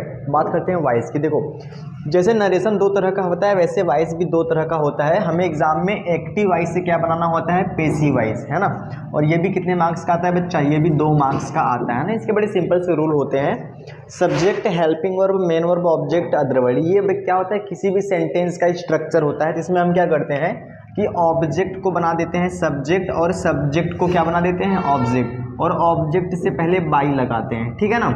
और हेल्पिंग वर्ब जो हम लेते हैं अगले टेंस का लेते हैं, जैसे फॉर एग्जांपल अगर प्रेजेंट इंडेफिनिट होगा तो हेल्पिंग वर्ब हम लेंगे प्रेजेंट कॉन्टिन्यूअस का, अगर प्रेजेंट परफेक्ट होगा तो हेल्पिंग वर्ब किसका लेंगे, प्रेजेंट परफेक्ट कॉन्टिन्यूअस का। ऐसा नहीं करेंगे कि प्रेजेंट इंडेफिनिट है तो हेल्पिंग वर्ब लेंगे प्रेजेंट कॉन्टिन्यूअस का, और प्रेजेंट कॉन्टिन्यूअस है तो इसका हेल्पिंग वर्ब ले लेंगे प्रेजेंट परफेक्ट का, ऐसा नहीं करेंगे, ठीक है ना। प्रेजेंट इंडेफिनिट है तो प्रेजेंट कॉन्टिन्यूअस का हेल्पिंग वर्ब, और प्रेजेंट परफेक्ट है ना, तो प्रेजेंट परफेक्ट कॉन्टिन्यूअस का हेल्पिंग वर्ब।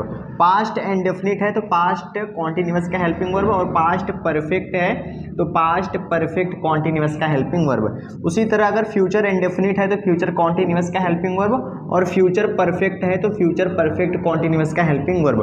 अब कोई सोचेगा सर अगर ये कॉन्टिन्यूअस हो तो, है ना, तो देखो पहली बात तो फ्यूचर कॉन्टिन्यूअस का नहीं बनता है, अगर कॉन्टिन्यूअस हो, है ना, अगर प्रेजेंट कॉन्टिन्यूअस हो या पास्ट कॉन्टिन्यूअस हो तो उसके साथ बीइंग लग जाता है, जो हेल्पिंग वर्ब रहेगी वही रहेगी, बस बीइंग लगा देना, BEING, है ना। चूंकि इन तीनों टेंसों की हेल्पिंग वर्ब इन लोगों ने ले लिया है तो इनके पास तो हेल्पिंग वर्ब बची ही नहीं, तो इसका और इसका पेसिव वॉइस नहीं बनता है ना।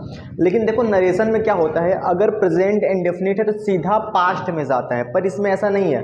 वॉइस में क्या होता है, अगर प्रेजेंट इंडेफिनिट है तो प्रेजेंट कॉन्टिन्यूअस में, प्रेजेंट परफेक्ट है तो प्रेजेंट परफेक्ट कॉन्टिन्यूअस में, लेकिन उसमें क्या है प्रेजेंट का सीधा पास्ट में चला जाता है, और फ्यूचर में क्या होता है, विल है तो वुड, शैल है तो शुड, तो है ना इनडायरेक्ट, यानी कि जो नरेशन है वो अलग है, वॉइस अलग है, दोनों को मिक्स मत कर देना, ठीक है बच्चा।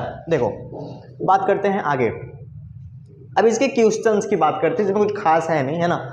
अगर इसके हम क्वेश्चन की बात करें तो इसमें क्वेश्चन दो तरह के होंगे, एक टेंस से रिलेटेड होंगे और एक इंपरेटिव सेंटेंस से रिलेटेड, है ना। दोनों तरह के क्वेश्चन एग्जाम में पूछे जाते हैं जो कि आपके लिए बहुत इंपॉर्टेंट है। पढ़ते हैं सबसे पहला, ही ऑलवेज हेल्प मी, है ना, वह हमेशा मेरी सहायता करता है। तो ध्यान से देखो, है ना, ही ऑलवेज हेल्प मी, है ना, कहीं ना कहीं, है ना, इसमें हेल्पिंग वर्ब नहीं आया है। अगर हेल्पिंग वर्ब नहीं आया है तो ये या तो प्रेजेंट इंडेफिनिट होगा या तो पास्ट इंडेफिनिट होगा। अब हेल्प्ड यानी सेकंड फॉर्म तो नहीं आया है, इसलिए पास्ट इंडेफिनिट नहीं है बल्कि क्या है, प्रेजेंट इंडेफिनिट है ना। तो कैसे करेंगे, मी को सबसे पहले हम लोग सब्जेक्ट बनाएंगे, तो क्या हो जाएगा, आई, ठीक है।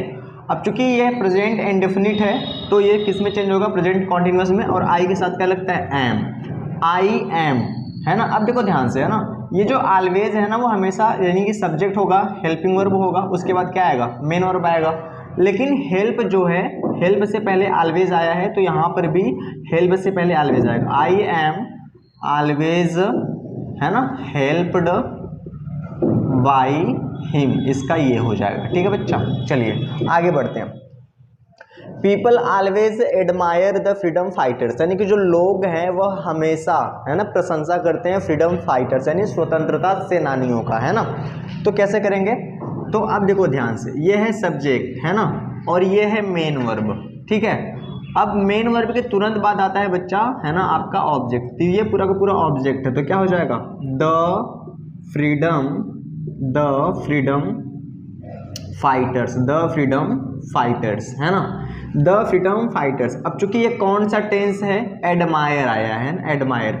अगर ये ऐसे होता एडमायर्ड, है ना, सेकेंड फॉर्म आता तो ये पास्ट इंडेफिनिट होता, लेकिन ये है प्रेजेंट इंडेफिनिट, तो किसका हेल्पिंग वर्ब लगेगा, प्रेजेंट कॉन्टिन्यूअस का।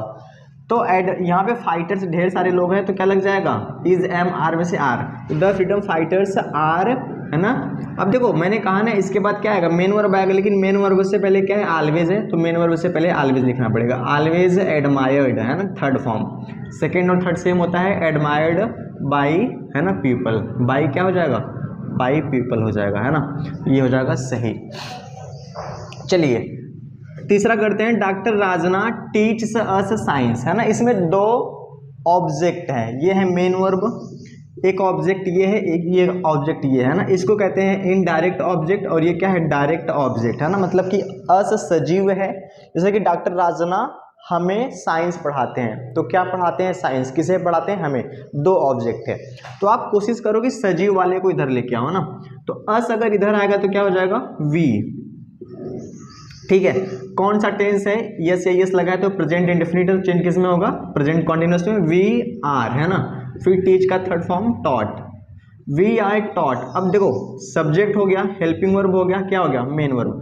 दूसरे ऑब्जेक्ट को यहीं लिख देंगे, we are taught science, we are taught science by doctor Rajna, है ना। ऐसे करके आपका क्या हो जाएगा, सत्य हो जाएगा। He gave me a glass of water, इसमें भी दो ऑब्जेक्ट है, उसने मुझे दिया क्या, अ गिलास पानी, मतलब कि क्या दिया, एक गिलास पानी, और किसे दिया, मुझे। तो सबसे पहले हम क्या करेंगे, इसको ऑब्जेक्ट बना देंगे, मतलब कि इस ऑब्जेक्ट को सब्जेक्ट, आई, चूंकि ये गेव है ना, देखो गिव फर्स्ट फॉर्म होता है, गिव सेकेंड फॉर्म होता है, और गिवन थर्ड फॉर्म होता है। तो सेकेंड फॉर्म है मतलब पास्ट इंडेफिनिट है ना, तो ये पास्ट कॉन्टिन्यूअस में जाएगा, तो आई वॉज गिवन हो जाएगा, आई वॉज गिवन। अब देखो मैंने कहा ना मेन वर्ब, अब जो दूसरा ऑब्जेक्ट है मेन वर्ब की तुरंत बाद उसको लिख देंगे, I was given a glass of water by, he का क्या हो जाएगा, हिम हो जाएगा, है ना। चलिए अगला बढ़ते हैं, दे रिफ्यूज्ड हिम एडमिशन, दे रिफ्यूज्ड हिम यानी कि उन्होंने रिफ्यूज्ड कर दिया उसके एडमिशन को, है ना। यहाँ पे हिम नहीं होना चाहिए, यहाँ पे हिज होगा, दे रिफ्यूज्ड हिज एडमिशन, है ना। तो क्या हो जाएगा, हिज एडमिशन, हिज एडमिशन। अब चूंकि यहाँ पे ईडी आया है ना, यानी सेकेंड फॉर्म है, तो ये पास्ट कॉन्टिन्यूअस का मतलब पास्ट इंडेफिनिट का है, तो पास्ट कॉन्टिन्यूअस में जाएगा। His admission was refused, refused by, they का क्या हो जाएगा, देम हो जाएगा, है ना। तो ये हो जाएगा सत्य। चलिए अगला बढ़ते हैं, इट वरीज मी, है ना, इसमें ये से यस आया तो प्रेजेंट इंडेफिनिट हो जाएगा, तो यहाँ पे क्या हो जाएगा, आई। अब आई के साथ क्या लगता है, एम, और वरीड मतलब कि चिंतित होना, आई एम वरीड अब देखो वरीड के साथ बाई नहीं लगता है ना, आई एम वरीड अबाउट लगता है, I am worried about it है ना, तो यहाँ पे बच्चा अबाउट लगा देना ना, I am worried about it.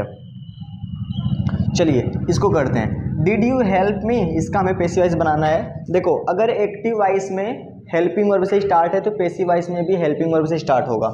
Did आया है मतलब कि पास्ट इंडेफिनिट है, तो पास्ट इंडेफिनिट किस में चेंज होता है, पास्ट इंडेफिनिट चेंज होता है पास्ट कॉन्टिन्यूअस में, है ना। तो सबसे पहले आ जाएगा, अब देखो इसमें हम मी को इधर लेके आएंगे ना, मी को सब्जेक्ट बनाएंगे तो मी के हिसाब से वॉज आई, इसके बाद रहेगा helped, was I helped by, और ये हो जाएगा यू, है ना, और यहाँ पे क्वेश्चन मार्क है ना, तो क्वेश्चन मार्क आप जरूर लगाना, ठीक है। चलिए बात करते हैं आगे कुछ और क्वेश्चन पर, ताकि हमारी प्रैक्टिस और अच्छी हो जाए। तो हमारे पास 8 से लेके 18 तक क्वेश्चन दिए गए हैं ना, इनको फटाफट से कर लेते हैं। इन्हीं तरह के प्रश्न आपके एग्जाम में आएंगे, आप बिल्कुल सही करके आएंगे, ठीक है बच्चा। ऐसा नहीं कह रहा हूँ कि यही प्रश्न आ जाएंगे, एकदम इसी तरह का आएगा, आप बिल्कुल आसानी से कर पाएंगे, है ना। खैर बातें करते हैं क्वेश्चन नंबर 8 पे। इसमें क्या लिखा गया है कि हु टॉट यू इंग्लिश, है ना, तुम्हें अंग्रेजी कौन पढ़ाता है। पहला तो क्या पढ़ाता है, अंग्रेजी किसे पढ़ाता है, तुम्हें। इसमें 2 ऑब्जेक्ट है ना, एक तो यू है और एक इंग्लिश, इसमें सब्जेक्ट है ये नहीं है, क्योंकि तुम्हें अंग्रेजी कौन पढ़ाता है, अगर यही पता होता कि कौन, तो सब्जेक्ट मिल जाता ना। तो इस तरह के वाक्य को कैसे करते हैं, सबसे पहले हम लिखते हैं बाई होम, है ना, मैंने आपको बताया था बाई होम। अब हम क्या करेंगे, यू को सब्जेक्ट बनाएंगे। हम कोशिश करते हैं कि जो सब्जेक्ट सजीव हो, है ना, मतलब जो ऑब्जेक्ट सजीव हो उसी को सब्जेक्ट बनाएं।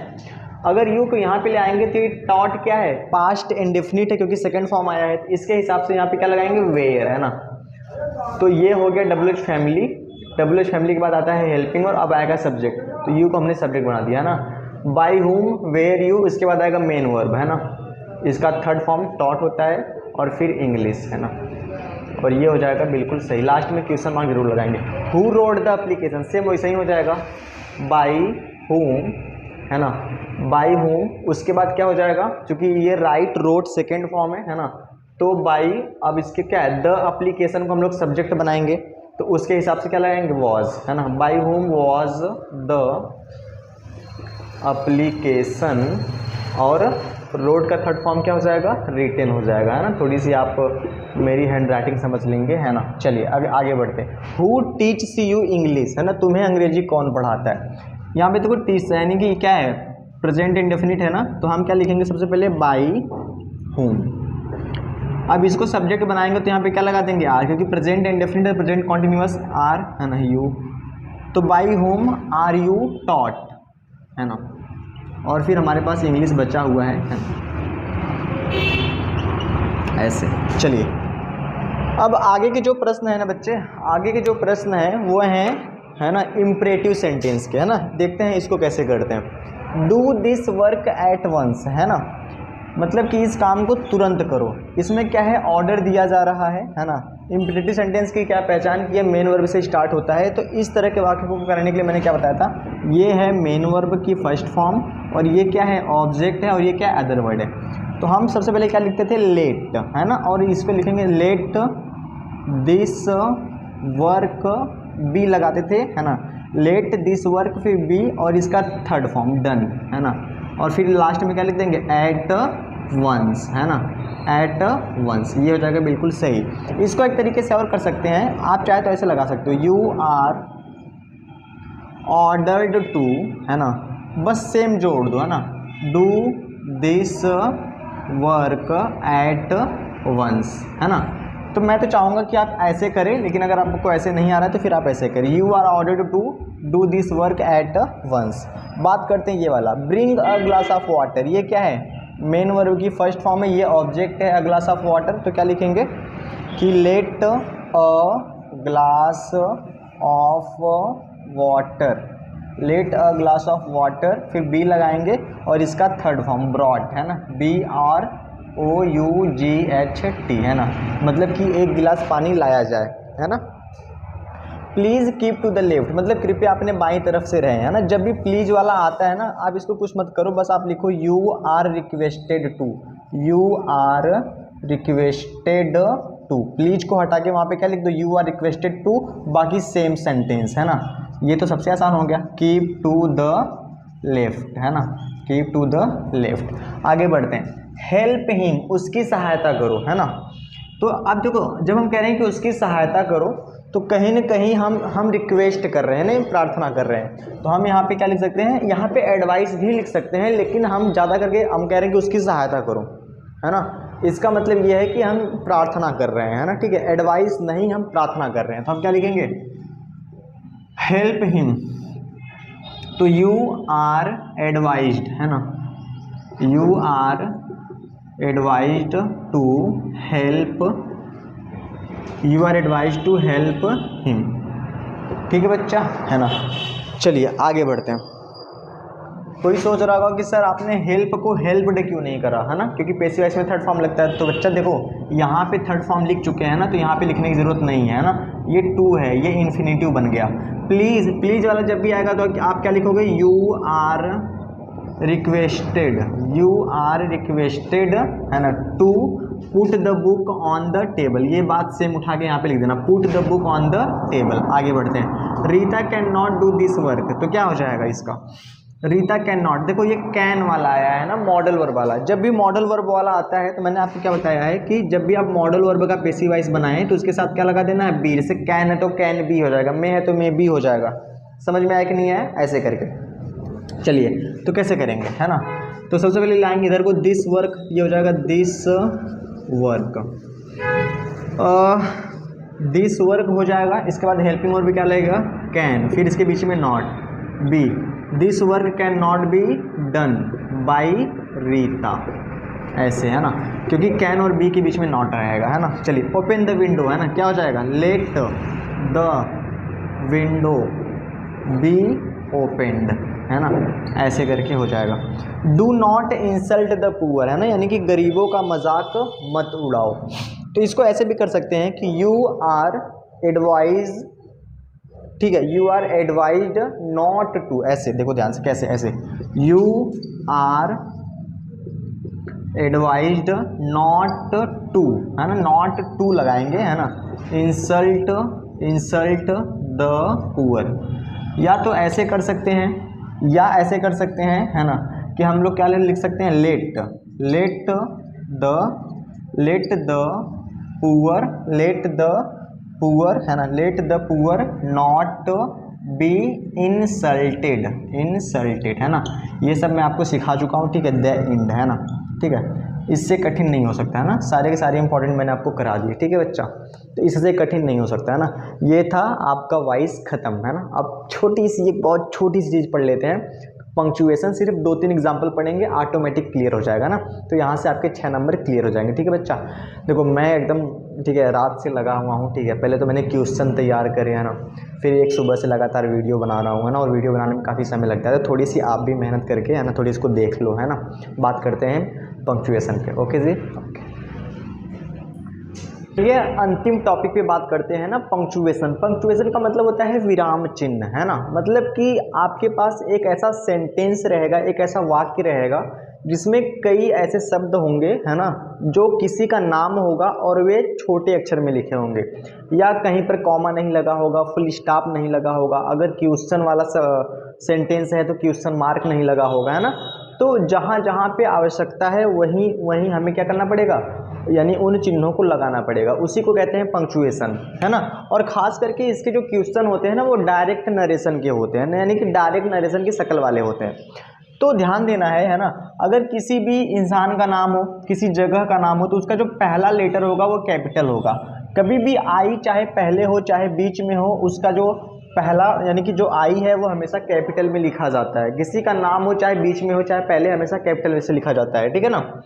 कहीं पे कॉमा की ज़रूरत है तो हम कॉमा लगाएंगे, इन्वर्टेड कॉमा की ज़रूरत है इन्वर्टेड कॉमा लगाएंगे, है ना। फुल स्टॉप, अगर अफर्मेटिव सेंटेंस है तो फुल स्टॉप लगाएंगे, इंट्रोगेटिव है तो क्या लगाएंगे बच्चा, क्वेश्चन मार्क लगाएंगे। अगर एक्सक्लेमेशन है ना, कोई आश्चर्य वाली बात है तो वहाँ पे क्या लगा देंगे, एक्सक्लेमेशन चिन्ह लगा देंगे। और ध्यान रहे कि इनमें क्या है, चिन्हों पर भी नंबर कट जाएंगे, तो आपको इसको बहुत ध्यान से करना है, ठीक है, क्योंकि ये इसी के लिए पूछा ही जा रहा है ना।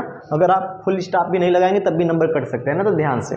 चलिए तो इसके कुछ एग्जाम्पल कर लेते हैं। He wrote I can not, I can, यहाँ पे कांट रहेगा, कम बिकॉज आई एम इल। इसको कैसे लिखेंगे, पहले कोई भी सेंटेंस जब स्टार्ट होता है तो उसका पहला अक्षर बड़े से होता है। ही, फिर लिखेंगे रोट, है ना, उसने लिखा, फिर कॉमा, इन्वर्टेड कॉमा, इस आई को क्या कर देंगे बड़ा। मैंने कहा ना इनडायरेक्ट नरेशन की, उसने लिखा या उसने कहा, है ना। आई कांट, यहाँ पे ऐसे रहेगा आई कांट, फिर क्या रहेगा कम, बिकॉज आई एम इल, है ना। और यहाँ पे फुल स्टॉप रहेगा क्योंकि ये अफर्मेटिव सेंटेंस है, मतलब कि ये निगेटिव सेंटेंस है, चाहे अफर्मेटिव है तो फुल स्टॉप रहेगा और इसको हम बंद कर देंगे ध्यान से, है ना। ये चीज़ें आपको ध्यान से करनी है। She said to me have you ever been Goa, देखते हैं तो क्या हो जाएगा, सी सेड टू मी। जब सेड टू यानी ऑब्जेक्ट हो चुका होता है तो यहाँ पे हम कॉमा लगाते हैं, डबल इन्वर्टेड कॉमा। अब ये देखो हेल्पिंग वर्ब से स्टार्ट है ना, इसको पहला जब हम कॉमा के अंदर लिखते हैं तो पहला अक्षर बड़े से होता है। हैव यू ईवर, है ना, बीन, अब किसी जगह का नाम है तो उसका गोवा है ना, तो पहला अक्षर क्या रहेगा बड़ा रहेगा। अब ये हैव हेल्पिंग वर्ब से स्टार्ट है यानी कि ये क्या है प्रश्नवाचक है, तो यहाँ पे हम ऐसे लगाएंगे और हाँ चिन्ह लगाने के बाद इसको बंद करेंगे, ये नहीं कि पहले बंद करके तब चिन्ह लगाए, है ना, ये हो जाएगा सही। आगे बढ़ते हैं। Ram do you like my dress said Shyam. देखो अब ये जो कहने वाली बात है वो लास्ट में चली गई और ये पहले हो रहा है ना, तो इसको हम पहले इन्वर्टेड कॉमा में लिखेंगे, है ना। फिर इसमें क्या कहा गया है राम, है ना, कॉमा लगा देंगे राम, फिर क्या है do you like my dress, ठीक है ना। तो Ram do you like my dress, है ना। अगर आप ध्यान से देखें, है ना, तो Ram do you like my dress, क्या तुम मेरे ड्रेस को पसंद करते हो, है ना, वो राम से पूछ रही है ना, तो कहीं ना कहीं ये क्वेश्चन वाला है ना, ठीक है। इसके बाद हम क्या कर देंगे, इसको बंद कर देंगे और फिर क्या रह गया सेड श्याम, है ना, और श्याम का जो एस है वो क्या हो जाएगा बड़ा हो जाएगा, है ना।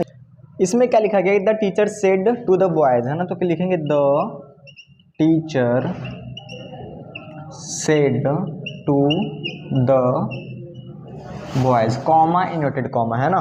फिर यहाँ पे क्या लिखेंगे बच्चा, कॉमा इन्वर्टेड कॉमा, फिर ये है इसको बड़ा कर देंगे, डू नॉट अब्यूज, है ना, एनी वन, है ना। अब ध्यान से देखो, कोई सोचेगा सर डू से स्टार्ट है, इसका मतलब कि हेल्पिंग वर्ब से स्टार्ट है यानी कि प्रेजेंट इंडेफिनिट है, तो यहाँ पे क्वेश्चन मार्क लगा दे, गलत हो जाएगा, बिल्कुल गलत, है ना। ध्यान से देखो, है ना, ये क्या है इम्परेटिव सेंटेंस है, क्योंकि अगर ये प्रेजेंट इंडेफिनिट का होना होता तो डू हेल्पिंग वर्ब के बाद सब्जेक्ट आता, पर यहाँ पे क्या है नॉट आ गया है। इंट्रोगेटिव क्या होता है, पहले हेल्पिंग वर्ब होता है फिर सब्जेक्ट उसके बाद नॉट होता है, तो कहीं ना कहीं ये क्या है इम्परेटिव सेंटेंस है, इसलिए इसको ऐसे करेंगे। चलिए आगे बात करते हैं ना क्वेश्चन नंबर 5 पे।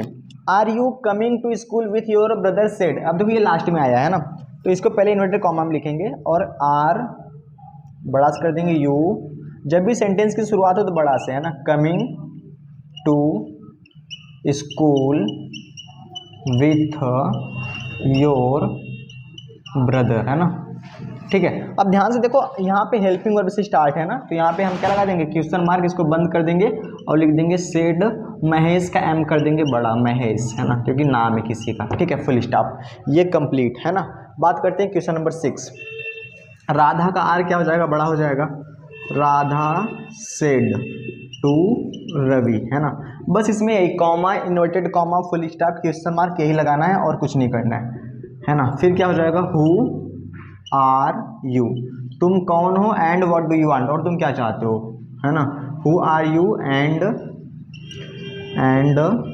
व्हाट डू यू वांट, है ना। पूरा सेंटेंस खत्म होने के बाद तभी लगाएंगे, है ना, यहाँ पे नहीं लगाएंगे। चलिए ऐसे हो जाएगा, देखो ध्यान से, इसमें भी सेड वाली बात लास्ट में कही गई है ना, तो हम यहाँ से स्टार्ट करेंगे, ये बड़ा से रहेगा can you go to, Delhi का डी हो जाएगा बड़ा, है ना, टूडे, है ना। द ऑफिसर, अब देखो इतना कहने के बाद हम बंद कर देंगे, है ना, ठीक है। द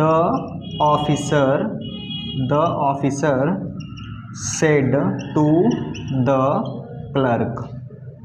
देखो ये जो द है ना, इसको बड़ा मत कर देना, है ना, कि ये सोचना कि सर ये तो इन्वर्टेड कॉमा के अंदर चला गया, इसको बड़ा कर दे, नहीं, ये सेंटेंस समझो अब ऐसे है ना, तो ये पहले बड़ा रहेगा, बाकी सब छोटा में रहेगा और लास्ट में फुल स्टॉप भी लगेगा, है ना।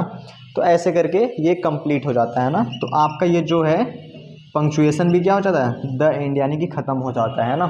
यानी कि मैंने आपको तीनों टॉपिक पढ़ा दिए है ना, नरेशन बता दिया, वॉइस बता दिया और पंक्चुएशन बता दिया। ठीक है, नरेशन में थोड़ा ज़्यादा समय लगा, वॉइस में थोड़ा कम और पंक्चुएशन में एकदम कम। ठीक है, अगर आपने यहाँ तक वीडियो देखा है तो आप पक्का है कि एग्ज़ाम में बिल्कुल पूरे में से पूरे नंबर लेके आने वाले हो। ठीक है, और अगर आपने यहाँ तक देखा है तो बहुत बहुत धन्यवाद, थैंक यू सो मच यहाँ तक वीडियो देखने के लिए, है ना। ठीक है, तो है ना, मिलते हैं नेक्स्ट वीडियो में, तब तक के लिए धन्यवाद। ओके, बाय और बाय, है ना। वैसे बहुत ज़्यादा हम और आपने मिलके मेहनत करी है ना। ठीक है, मैंने वीडियो बनाने में मेहनत करी है और आपने देखने में, है ना, तो ज़रूर फ़ायदा होगा, है ना। ठीक है, तो मिलते हैं नेक्स्ट वीडियो में, तब तक के लिए धन्यवाद। ओके, बाय और बाय।